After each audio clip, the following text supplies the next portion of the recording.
The Whitmore family's annual strategic summit was a polished affair, hosted in their Charleston headquarters, a historic red brick building remodeled into a sleek, glass-paneled command center overlooking the Ashley River. It had been 5 years since I last walked these halls. I was 27 then, freshly graduated from Columbia with dual master's degrees in business analytics and industrial engineering. That was also the day I was publicly dismissed by my uncle, Charles Whitmore. Today, I walked in not as Sienna Blake, the non-blood niece they pushed out, but as CEO of Meridian Core Solutions. Quietly, we had become Whitmore Industries' largest private client, channeling just over $74 million through their procurement network. They had no idea it was me. "The numbers this quarter are holding strong," my cousin Bennett declared, tapping through yet another flashy presentation. "Thanks largely to our long-term anchor account, Meridian Core Solutions." I stirred my espresso with practiced calm, hiding the grin threatening my composure. I still remembered Bennett's words from 5 years ago. "You're brilliant, Sienna, but this isn't your place. This family runs on legacy and name." Uncle Charles had nodded in agreement. "Talent is fine, but blood is permanent." I looked down at my tablet, pulling up internal financial files, delivered by a helpful former intern who'd grown tired of watching fraud go unchecked. Bennett had been cooking numbers for 10 months. Losses masked by creative accounting. Gaps plugged only by the uninterrupted flow of Meridian's contracts. "Miss Blake," a soft voice broke my thoughts. It was Lena, Uncle Charles's executive assistant. She gestured to the boardroom doors. "They're ready for your presentation." I rose, smoothing the lapel of my tailored charcoal suit. Sharp lines, understated power. A far cry from the department store dress I wore when I was told I'd never be Whitmore material. As I approached the podium, Bennett froze mid-slide. "Sienna, what are you doing here? This meeting is for senior executives only." I paused, locking eyes with every confused face at the table. "I'm here representing Meridian Core Solutions. We need to renegotiate our contracts immediately before renewal." Silence. Uncle Charles narrowed his eyes. "That's not how this works. Meridian always sends a contracted intermediary." I smiled. "They do, and you're looking at her." Silence. Ben looked like he'd forgotten how to blink. My cousin Caroline dropped her silver stylus onto the conference table, the sound oddly loud against the tension in the room. Then came the wave, the slow, sinking realization sweeping across every carefully powdered face in the boardroom. That's not possible," Uncle Charles finally said, his voice catching.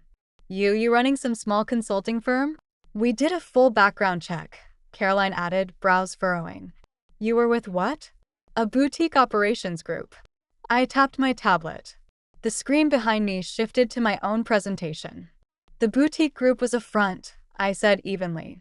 "Meridian Core Solutions, formerly Blake Systems Integration, is mine. I've owned and scaled it for the last 5 years." A collective gasp. Someone actually whispered, "No," just like that, the girl they dismissed had become the woman their survival depended on. The first slide illuminated with quiet power, Meridian Core Solutions 2023 audited financial summary, annual revenue 2.3x that of Whitmore Industries, 12 international offices, a global logistics footprint that dwarfed their regional reach, and beneath that, a client roster spanning 9 Fortune 500 companies. Then it shot to his feet, his face drained of color. "That's not, you can't be what?" I interrupted, cool and calm. "The intern you mocked at the leadership mixer, the niece who didn't have the Whitmore pedigree, or the woman who owns the company currently keeping your balance sheets from imploding." The boardroom rippled with murmurs. Heads turned, eyes narrowed.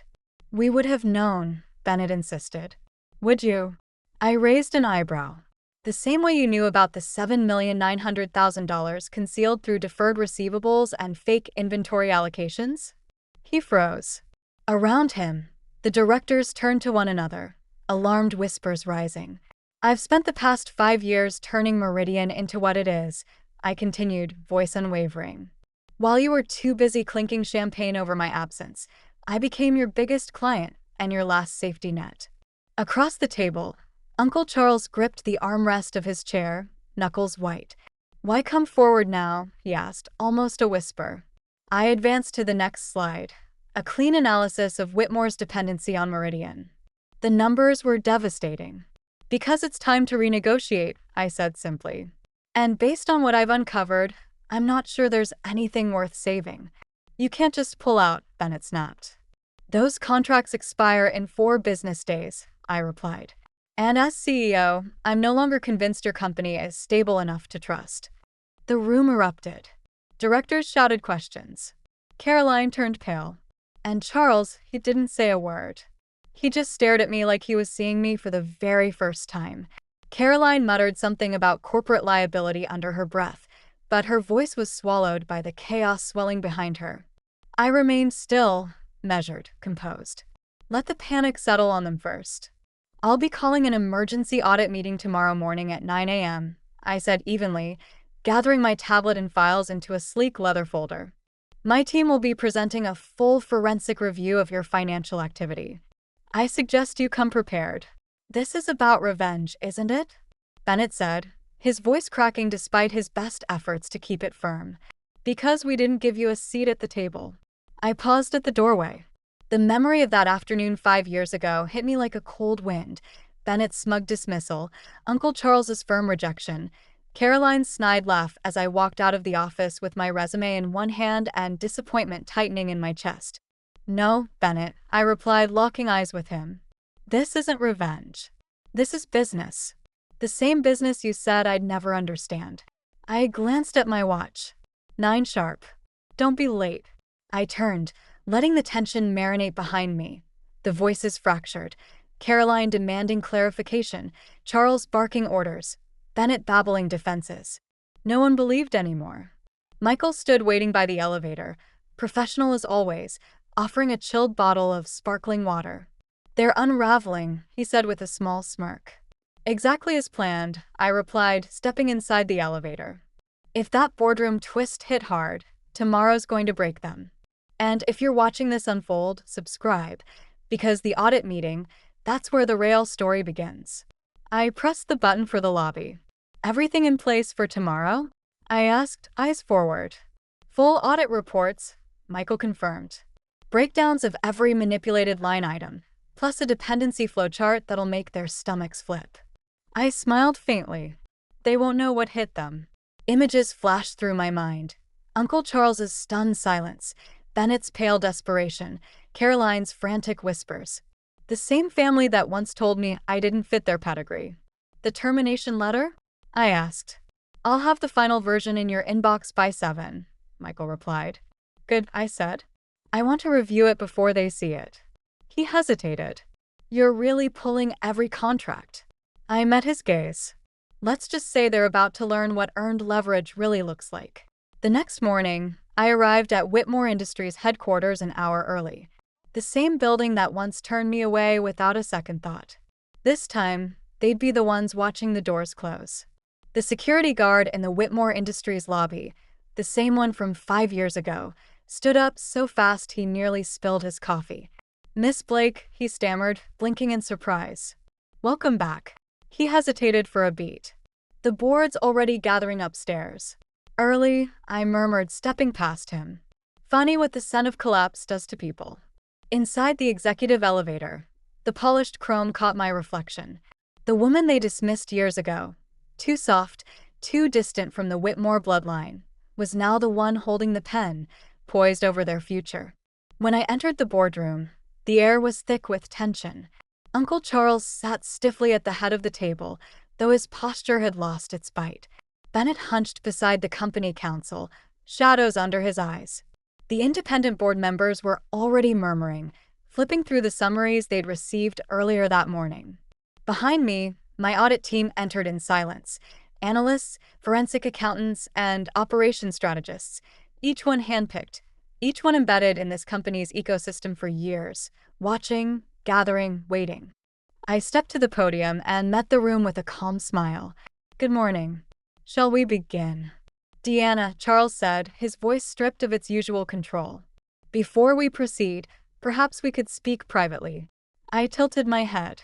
I think we've had enough private family conversations, don't you? Then I nodded toward Michael. Distribute the reports, please. The rustle of paper swept the room like an incoming storm. Then came the gasps, a soft curse. Someone muttered, This can't be accurate. These numbers. Another board member asked, flipping a page in disbelief. Oh, they're accurate, I said, clicking the screen to my first slide. Let's start with the creative accounting. I turned my gaze to Bennett.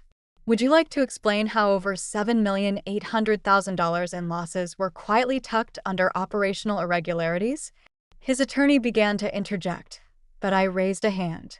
Or shall we move on to the fabricated client metrics, the ghost assets, or the part where, without Meridian Core Solutions contracts, Whitmore Industries is technically insolvent?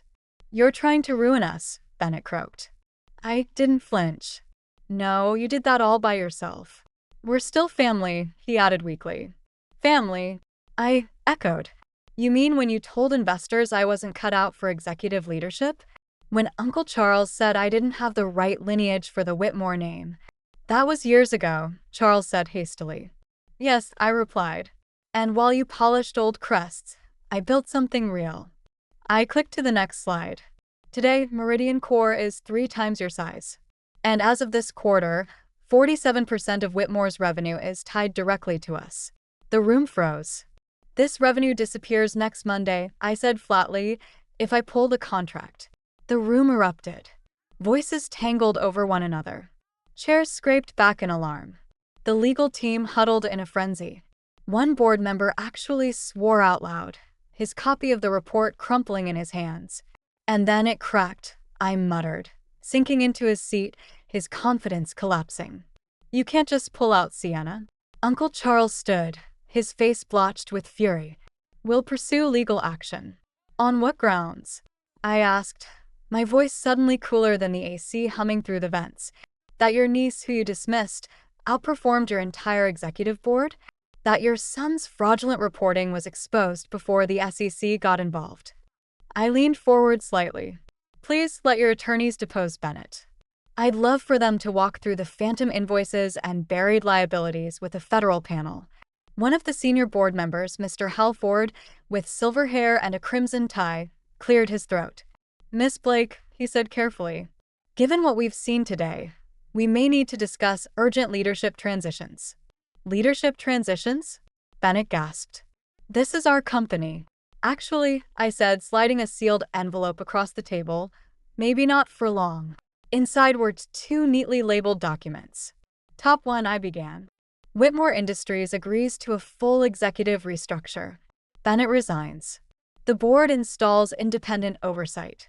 Meridian Core Solutions continues a reduced partnership with direct supervision and quarterly audits. And option 2? Uncle Charles asked, though his voice had lost its bark. A walk, I said plainly. Every contract withdrawn, and our forensic report goes straight to the feds. I glanced at the time. You have 1 hour. This isn't business, Bennett snapped, voice frayed. It's revenge. No, I replied quietly. It's exactly what you always said. Business is ruthless, merit-based, and reserved for those who prove they belong. I gathered my tablet, my notes, and my silence. I'll be in the office you once told me I'd never deserve, I added, pausing at the door. The CEO suite. Funny how things turn. I left them surrounded by facts, panic, and years of their own denial. By the time I reached my private suite overlooking Charleston Harbor, my phone was vibrating nonstop. My mother, how could you do this to your uncle? My father, you're tearing the family apart. My cousins, you've ruined everything. I ignored them all. Instead, I opened a dusty folder in my inbox. The rejection email from Uncle Charles, dated exactly 5 years ago. Dear Sienna, while we appreciate your enthusiasm, we believe you lack the leadership instincts required at Whitmore Industries. Perhaps a support role would better suit your strengths. Sincerely, Charles Whitmore. I smiled and hit archive. I printed the old rejection email, the one that haunted me for years, and placed it gently on what would soon be my new desk. The board, now staring at undeniable evidence of Bennett's fraudulent reporting and Whitmore Industries' complete dependency on Meridian Core Solutions, had only one path forward. Accept my terms or watch everything crumble. By sunset, it was done. Bennett submitted his resignation quietly, without ceremony. his pride more wounded than his legacy ever was. Uncle Charles, stripped of meaningful influence, was ushered into early retirement. No one objected. No one thanked him. And Whitmore Industries, once a monument to nepotism and old Southern wealth, would now operate under my direct oversight. The empire they once told me I wasn't worthy of now answered to me. Michael entered as the final signatures dried, carrying a bottle of chilled champagne and 2 fluted glasses. "Congratulations," he said with a grin, "on your very elegant execution." "Not a takeover," I replied softly, watching through the glass as Bennett and Uncle Charles packed their offices into plain cardboard boxes. "Just business. The kind they swore I'd never understand." My phone buzzed again. Dozens of unread messages. My mother, "You didn't have to humiliate them." My father, "This isn't how family handles disagreements." My cousins, "We grew up together. How could you do this?" I opened the family group chat, typed one line, "Don't worry about the family name. Whitmore Industries is finally in qualified hands." Then I silenced the phone and turned toward the window. The sun dipped low over Charleston Harbor, painting the sky in streaks of gold and violet. A different kind of peace settled in me, not the fragile peace of their approval, but the clarity that comes from earned power. Because sometimes, success isn't about the position you begged for. It's about building something so undeniable that they're forced to negotiate on your terms.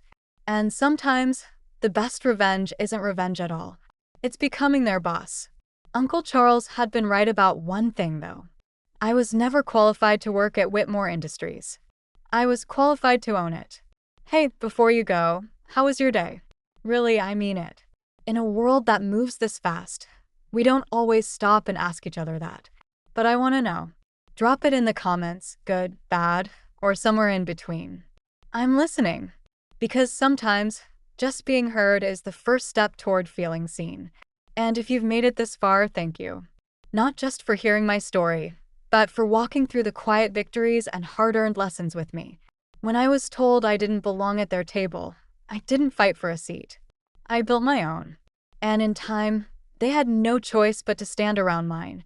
So now I want to hear from you. Have you ever been overlooked, underestimated, shut out by the very people who were supposed to believe in you? Tell me how you kept going or where you are now. And I'll cheer you on the way no one else did. Because here's what I know for sure. Quiet strength makes the loudest impact. And if any part of this resonated, hit that subscribe button. Not just for me, for you. Because this isn't just about power plays or revenge. It's about finding your voice, owning your worth, and rewriting your place in the world. You don't need permission to begin. You don't need approval to grow. And you definitely don't need anyone's blessing to become who you were always meant to be. So archive that rejection. Build what they said you couldn't. And when they finally recognize you, make sure it's on your terms. I'll be right here, sharing stories like mine and waiting to hear yours. Because sometimes the best success story starts with a no you turned into power.